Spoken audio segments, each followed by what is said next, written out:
And I was getting my stuff together and walked out in the hallway, and he looked at me and he slapped me as hard as he could. The only way you can do it is to feel you have to. You have to. You don't have an option. You have to. I didn't tie myself to that dream. If I didn't get it, I'd just die. I don't believe anything's worth it. Meryl Streep confessed in a rare, candid moment that stunned even Hollywood insiders. Now at 76, the three-time Oscar winner has finally named the 6 actors she absolutely couldn't stand, labeling one a master manipulator and another beyond unbearable. In an industry plagued by politeness, Streep's brutal honesty is a seismic shockwave. Let's see who they are. Kevin Kline. The creative clash between Meryl Streep and Kevin Kline during the making of Sophie's Choice remains one of Hollywood's most carefully veiled conflicts. On screen, their performances, especially the complex dynamic between Sophie Zawistowski and Nathan Landau, felt fluid, deeply felt, and emotionally intimate. Audiences and critics alike were captivated by their chemistry, never suspecting the quiet dissonance behind the scenes. When director Alan J. Pakula cast both actors in his emotionally devastating Holocaust drama, he believed that their shared foundation in classical theater would lead to a natural creative bond. Both were respected stage performers, Streep a powerhouse of Yale drama discipline, and Kline a lauded Shakespearean with a flair for spontaneity. Pakula imagined their shared pedigree would enrich the film's emotional texture. Instead, rehearsals quickly revealed a philosophical rift between two very different types of performer. Streep, known for her methodical and immersive preparation, approached the character of Sophie with forensic detail. She studied Holocaust survivor testimonies, Polish and German dialects, and trauma psychology with scholarly rigor. To inhabit Sophie, a Polish Catholic woman with a harrowing past, Streep believed she needed to construct the character from the ground up. Every movement, glance, and vocal inflection had to reflect the truth of someone who had survived Auschwitz. As production designer George Jenkins later put it, Meryl had constructed Sophie from the ground up. Every accent variation and physical gesture emerged from months of historical research. Kline, by contrast, entered the role of Nathan with far less formal preparation, preferring to discover the character's emotional volatility and charisma through instinct and improvisation. He believed in staying loose, responding to energy in the moment. In rehearsal, Kline would often stray from the script, hoping to unlock fresh emotional beats, while Streep worked to hit precise emotional marks tied to a character she had already mapped out in her head and body. Their conflicting methods made rehearsals tense, not overtly hostile, but filled with an undercurrent of mutual discomfort. The tipping point came when Kline reportedly criticized Streep's intensive accent work, suggesting that her linguistic fidelity risked overshadowing emotional authenticity. He is said to have asked during rehearsal, "Are you sure the audience is going to care more about your Polish vowel sounds than what she's feeling?" To Streep, this was more than a comment about technique. It felt like a fundamental misunderstanding of the importance of cultural and historical specificity. For her, Sophie's voice was a part of her pain, her displacement, and her identity. Kline's dismissal struck a nerve. Though they never argued publicly, insiders say that their on-set relationship became increasingly restrained. Director Pakula often had to navigate their creative divide, staging scenes in ways that allowed both actors to retain their personal process without direct conflict. The result, ironically, was often electric. The tension between Sophie's fragility and Nathan's volatility felt authentic because it mirrored the performer's own sense of dissonance. But the true fracture in their relationship came not during filming, but afterward, when Kline described Streep's process as academic in a press interview. Though likely not intended as an insult, the implication that her meticulousness might hinder spontaneity stayed with Streep. To a performer who had poured months into capturing the essence of a Holocaust survivor, this wasn't merely a critique of acting, it was a devaluation of the emotional integrity that such preparation demanded. While the film earned widespread acclaim, Sophie's Choice became one of the most respected dramas of the decade, and Streep's Oscar-winning performance is still considered one of the greatest in cinema. The rift between the two leads never healed. In subsequent industry appearances and award shows, Streep maintained a cool, polite distance from Klein. They have never worked together again. Jeremy Irons. The creative antagonism between Meryl Streep and Jeremy Irons stands as one of cinema's most cerebral and quietly intense conflicts, less a matter of open hostility than of deep philosophical incompatibility between two towering figures of the dramatic arts. Both actors emerged from elite theatrical training, respected not only for their range, but for the intellectual weight they brought to their performances. On paper, their collaboration promised artistic fireworks. In practice, however, it revealed the profound and often unbridgeable chasm that can exist between different conceptions of what it means to truly embody a character. Their tension first surfaced during the early stages of a high-stakes period drama, in which both actors were cast in roles requiring deep emotional symbiosis. Producers hoped that their shared classical backgrounds, Streep's time at Yale and Irons's at Bristol Old Vic, would foster a mutual language and artistic shorthand. But rehearsals quickly proved otherwise. The very thing meant to unite them, their training, had led them in diametrically opposed directions. Jeremy Irons, long admired for his vocal command and physical restraint, viewed performance as an act of refinement. To him, character was something to be shaped, like a sculpture, beautiful, composed, and tightly controlled. His focus on external craft, voice, posture, diction, was driven by a belief that drama lies in suggestion rather than overt expression. Jeremy treats characters like beautiful objects to be polished and displayed, noted dialect coach Tim Monick, who had worked with both actors. There's grace in his restraint, but also a distance. Streep, by contrast, approached acting as an act of empathy. For her, character was not an object to be shaped, but a person to be uncovered, layer by emotional layer. She immersed herself in research, drawing on historical context, personal memory, psychology, and lived behavior. Each accent, gesture, and facial movement was chosen not to impress, but to reflect truth. She approached characters like archaeological sites, full of buried pain and fragile complexity, requiring excavation, not adornment. Their few joint scenes became quiet battlegrounds between these ideologies. Irons's composed, often aloof delivery clashed with Streep's emotionally grounded naturalism. In rehearsals, when she sought emotional spontaneity, he responded with polished detachment. When she pushed for moments of unguarded intimacy, he defaulted to stylized withdrawal. For Irons, Streep's approach could appear indulgent, an attempt to drag scenes into emotional territory that he felt compromised dramatic integrity. For Streep, Irons's restraint felt like emotional withholding, performance as performance, not as lived experience. Their antagonism deepened when Irons allegedly criticized Streep's accent work, suggesting that her meticulous linguistic detail often felt like showmanship rather than storytelling. He implied that audiences were more likely to admire her technique than connect with her characters emotionally. For Streep, this was not only an insult to her process, but a fundamental misunderstanding of her craft. She believed that technical authenticity was essential to emotional authenticity, not separate from it. An accent was not decoration. It was part of a person's reality, a doorway into their psychology and history. Behind the scenes, their disagreements were not explosive but brittle. Crew members sensed the chill. Mutual respect never solidified into mutual admiration.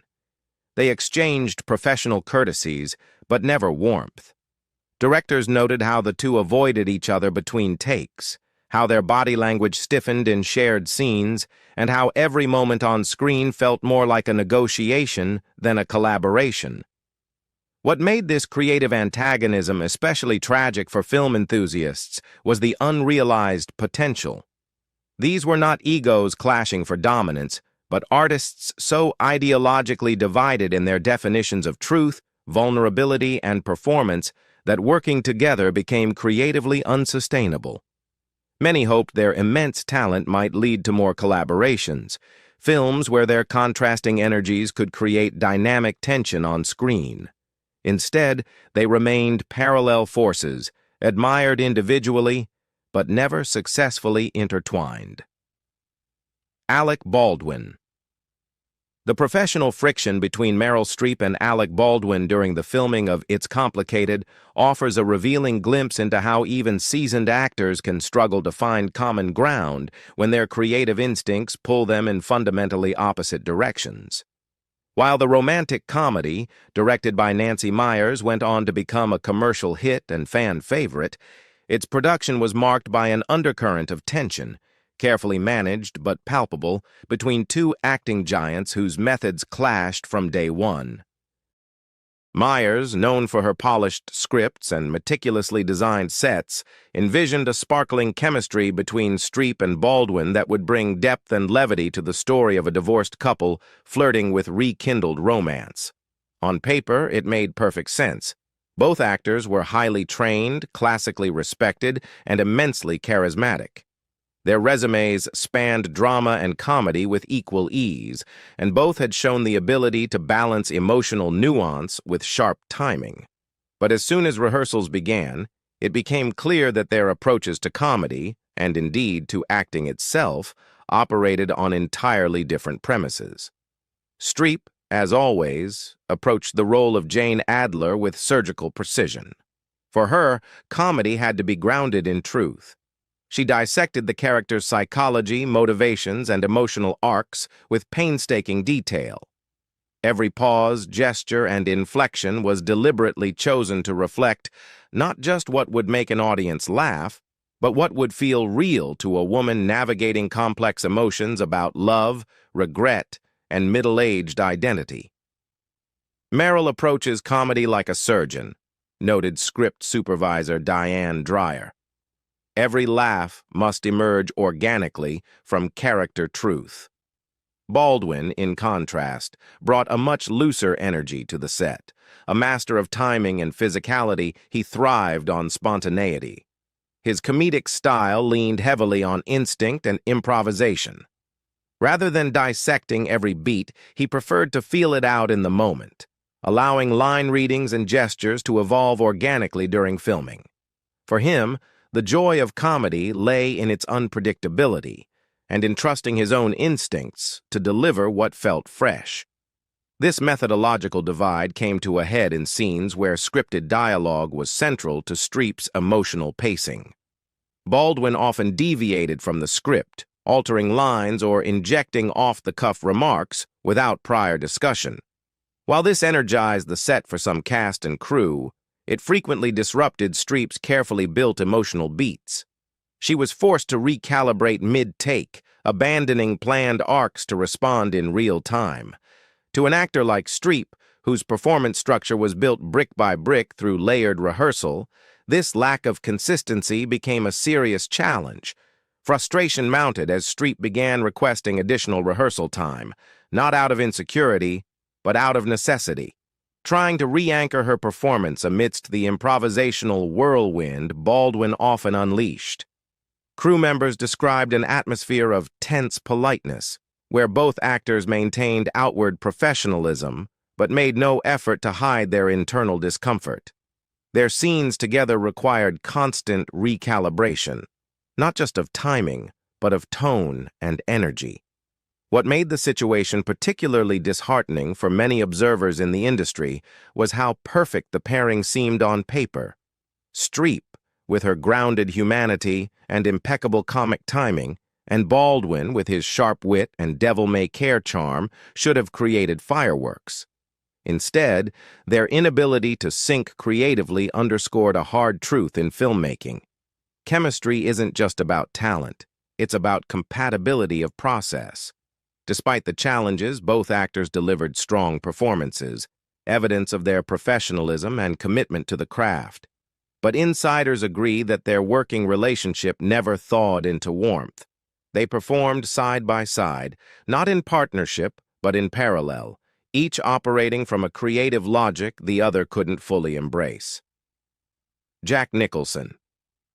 The professional antipathy between Meryl Streep and Jack Nicholson represents one of the more quietly enduring divides in modern cinematic history, a clash not born of scandal or personal betrayal, but of fundamental artistic incompatibility. While both are widely regarded as acting titans, their respective philosophies on the craft of performance could not be more different. As a result, any attempt at collaboration between them during the height of their careers was quickly abandoned, replaced instead by a professional Cold War marked by veiled contempt and long-standing avoidance. When early discussions surfaced in the late 1970s and throughout the 1980s about pairing Streep and Nicholson in various high-profile dramas, projects that demanded heavyweight performances, the initial enthusiasm from studios often fizzled once the two actors engaged in preliminary meetings. According to insiders, those meetings exposed a philosophical divide too wide to bridge. Streep, who has long been revered for her rigorous, research-based preparation, approached acting as a kind of moral responsibility. She immersed herself in dialects, historical context, psychological studies, and exhaustive character development. For her, authenticity wasn't a bonus, it was the point. Nicholson, by contrast, embodied a radically different view. His performances, while often brilliant, were rooted in instinct, swagger, and the persona he had so carefully cultivated since the early days of Five Easy Pieces and Chinatown. He didn't become characters in the way Streep did. Rather, he channeled them through his unique blend of cool detachment, sardonic wit, and raw charisma. To Nicholson, acting was about presence, not homework. This difference became more than theoretical during private conversations. Juliet Taylor, a veteran casting director who worked closely with both actors on separate projects, once remarked, "Jack represents everything Meryl considers wrong with modern movie stardom. He's more interested in being Jack Nicholson than disappearing into characters, which violates her fundamental understanding of what serious acting should accomplish." For Streep, who viewed each role as a responsibility to tell someone else's truth, Nicholson's approach felt cavalier, like a betrayal of the very principles she believed defined great acting. The simmering tension occasionally surfaced in public, albeit behind the mask of professional civility. At industry events, their interactions were terse, limited to polite nods or forced compliments. Observers noted an unmistakable chill in their body language. Two giants occupying the same space, but speaking completely different artistic languages. Their incompatibility became even more apparent in the 1980s and 90s, when both were offered leading roles in several major dramatic films, some of which would go on to earn critical acclaim. While Nicholson remained open to the idea of working with Streep, sources close to those productions revealed that Streep quietly but consistently declined projects that involved Nicholson as a co-star. Directors who admired both talents learned that proposing a Streep-Nicholson pairing was essentially dead on arrival. The final nail in the coffin of any potential collaboration came when Nicholson began publicly mocking method acting in interviews. In one particularly memorable moment, he referred to elaborate preparation as intellectual masturbation that gets in the way of honest emotion. While he never named Streep directly, the subtext was unmistakable. Streep, widely considered the patron saint of meticulous character construction, took those comments personally, interpreting them as a direct attack on her process and her principles. For her, the idea that hard work and emotional truth were mutually exclusive was not only offensive, it was artistically bankrupt. Though the two never engaged in a public feud, their mutual avoidance became an open secret in the industry. Despite occupying the same award ceremonies, film festivals, and charitable galas over the decades, they remained at arm's length, professionally polite but privately irreconcilable. Their Cold War is not the stuff of tabloid drama, but rather a deeper, more philosophical divide that speaks to the essence of acting itself. Where Streep believes in disappearing into characters and honoring story over stardom, Nicholson has always embraced the power of personal magnetism and instinctual performance. Neither approach is inherently superior, but for these two legends, the difference was enough to fuel decades of silent conflict, making their absence from each other's filmographies one of the most telling omissions in modern cinema. Gwyneth Paltrow. The professional disdain between Meryl Streep and Gwyneth Paltrow stands as one of Hollywood's most quietly telling generational divides, a conflict not of personal scandal or on-set feuding, but of deep, unspoken ideological opposition. Where their few public interactions suggested nothing more than polite civility, insiders have long recognized this chilly dynamic as emblematic of larger tensions within the industry. Artistic discipline versus celebrity culture, craftsmanship versus convenience, and legacy versus privilege. When Paltrow rose to prominence in the mid-1990s, it was with a potent mix of inherited status, natural charisma, and impeccable timing. The daughter of actress Blythe Danner and producer-director Bruce Paltrow, she had access to doors that most young performers could only dream of knocking on. To the public, she seemed poised, graceful, and effortlessly captivating. But to Streep, who had spent decades building her career on rigorous preparation, total character immersion, and an almost obsessive commitment to emotional truth, Paltrow's ascension triggered quiet concern, and then increasing frustration. What troubled Streep wasn't Paltrow's fame, beauty, or even her connections. It was what those things appeared to replace, the hard, often invisible labor that serious actors invested in their performances. According to one industry insider who had worked with both women, Meryl believes that Gwyneth represents everything wrong with modern movie stardom. She sees someone who reached the top more by circumstance and surface appeal than by depth or devotion to craft. To Streep, acting was sacred work. You earned your place not with buzz or branding, but through preparation, respect for the material, and technical skill. That divide became particularly pronounced during awards season in 1999, when Paltrow won the Best Actress Oscar for Shakespeare in Love, a performance that many in the industry found charming but slight. Streep had delivered a far more demanding and technically complex turn in One True Thing that year, and although she was gracious in public, her private response to the outcome was said to be deeply disillusioned. Friends of the actress recall her referring to the Oscar race that year as a marketing contest dressed as an honor, and though she never publicly named Paltrow, her interviews in the aftermath struck an unmistakable tone. In one such interview, Streep lamented the industry's shift from preparation to popularity, a statement that was widely interpreted as a veiled critique. It wasn't lost on journalists or fellow actors that she pointedly avoided discussing Paltrow in interviews, even when asked directly about younger actresses in the spotlight. Instead, Streep consistently chose to highlight performers like Cate Blanchett, Amy Adams, or Jessica Chastain, women known for their research-intensive, chameleonic performances. Her praise often included phrases like technically fearless or immersively committed, qualities she conspicuously never ascribed to Paltrow. The few direct exchanges between the two actresses at awards, shows, and industry events were marked by stiff smiles and brief conversations. On camera, they performed the roles expected of two high-profile women in Hollywood, but those close to them observed an undeniable coolness. While Paltrow continued to enjoy a multifaceted career that included lifestyle ventures and occasional acting, Streep increasingly regarded her as a cautionary symbol, proof of how the industry was drifting away from the seriousness of purpose that had once defined it.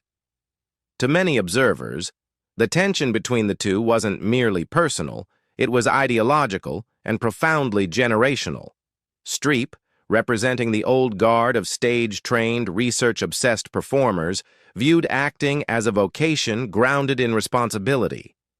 Paltrow, emblematic of the rising celebrity industrial complex, moved with ease between screens and red carpets, her image and brand often overshadowing the depth of her roles.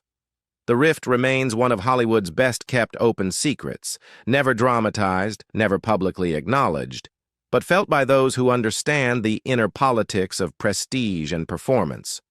In an industry increasingly driven by social media metrics and branding power, the Streep-Paltrow dynamic crystallizes a painful truth: that technical excellence and artistic integrity do not always triumph, and that the gulf between old-school dedication and new-age celebrity is often too wide to cross. The professional tension between Meryl Streep and Dustin Hoffman during the filming of Kramer vs. Kramer became one of the most quietly fraught collaborations in Hollywood history. Though the film would go on to win 5 Academy Awards, including Best Picture, Best Actor for Hoffman, and Best Supporting Actress for Streep, its on-screen brilliance belied a backstage relationship strained by fundamentally incompatible artistic philosophies and clashing temperaments. At the heart of this tension was their radically different approach to the craft of acting. Streep, trained in theater and known for her cerebral, text-driven preparation, approached her role as Joanna Kramer with deep psychological insight and emotional precision. Every gesture, pause, and inflection was intentional. For her, understanding a character meant dissecting motivations, constructing backstory, and choreographing each moment with clarity and control. Hoffman, on the other hand, was steeped in the method acting tradition. A product of the Lee Strasberg school, he immersed himself fully in character, even when cameras weren't rolling. His method often involved pushing the boundaries of realism and spontaneity, frequently blurring the line between performance and lived experience. His improvisational instincts led him to make abrupt, unscripted choices during takes, believing that real emotion could only be captured in the unpredictable. This difference in approach quickly created friction. From the beginning, Streep felt unprepared for the volatile nature of working with Hoffman. She arrived on set expecting mutual trust and communication. Instead, she found herself the target of unannounced improvisations. One infamous example, recounted by crew members, was a scene in which Hoffman unexpectedly slapped her during a take. The moment was not in the script, nor was it discussed beforehand. For Streep, it was a violation, not just of personal boundaries, but of professional protocol. Cinematographer Nestor Almendros, who observed much of the tension firsthand, offered a vivid metaphor. Meryl operates like a precision instrument. Every gesture and vocal choice serves a specific purpose, while Dustin treats scenes like jazz improvisation that could go anywhere. Their opposing temperaments made cooperation difficult, even as the results on screen proved magnetic. Director Robert Benton often found himself caught in the middle, forced to referee disagreements between his two leads. While Benton praised both actors for their performances, he acknowledged that much of the film's emotional truth came not just from acting, but from actual emotional strain. The divorce drama between Joanna and Ted Kramer felt so real because, in many ways, it was real. The power struggles, the resentment, the miscommunication, they all existed both in front of and behind the camera. Lines like, "You just married the wrong person, that's all," and "I tried," weren't just scripted dialogue. They echoed the real disconnection between two artists working side by side, but never truly with each other. The courtroom scenes, in particular, shimmered with raw authenticity, because both actors were drawing from genuine conflict. Streep's restraint clashed with Hoffman's emotional outbursts in a way that mirrored their characters' fraught relationship. Despite their artistic success, the experience left lasting scars. Streep would later describe the collaboration as professionally productive but personally intolerable, noting that while the role of Joanna was important to her growth as an actress, the process of making the film was deeply uncomfortable. She never worked with Hoffman again, and in interviews, she's spoken carefully, sometimes guardedly, about that chapter of her career. What do you think about the actors that Meryl Streep hates? Leave us your comments in the section below. We hope you have found this helpful video. Don't forget to leave a like, share, and subscribe to the channel if you like it. Thank you for watching this and see you in the next videos. Goodbye.